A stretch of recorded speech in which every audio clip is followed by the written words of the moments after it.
now.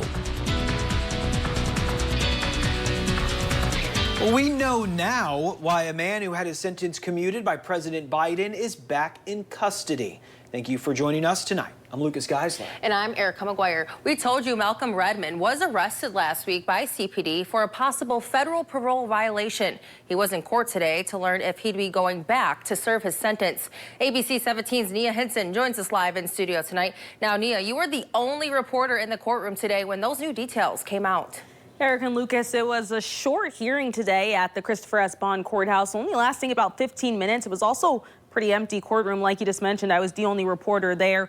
Two other people were there as well. Redmond appeared in person in that courtroom today wearing prison clothes and sat next to his lawyer. Now, prosecutors claim Redmond violated his parole 2 separate times, once on July 28th, where he allegedly had alcohol, and again on August 8th, when he was arrested by CPD. A federal judge ordering Malcolm Redmond be detained in the Cole County Jail today until his next court hearing. Redmond had been in the Cole County Jail on a U.S. Marshal hold after being arrested by Columbia police last week. A federal court revealing today Redmond allegedly violated his parole twice after being released from federal custody on July 16th. Prosecutors claim Redmond was seen on video at a halfway house on July 28th, pulling a bottle of Grey Goose vodka out of his bag and giving it to another person. Redmond claims he didn't drink the alcohol and later took a breathalyzer that came back negative. On August 8th, he was arrested in Columbia. Prosecutors claim he failed to tell his parole officer that he was traveling more than 50 miles outside of Jackson County.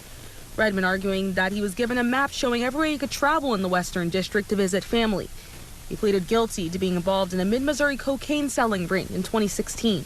Commuted is shortened, so he still would have to serve the remainder of his time, whatever time that is. Former prosecutor Bill Tackett says his lawyers could fight for less time, but it's likely he'll have to serve 10 years after being let out a decade early. Reached out to both the defense and prosecuting attorney on the case, who declined to comment. All right, thank you, Nia. A date for Redmond's hearing has not yet been set.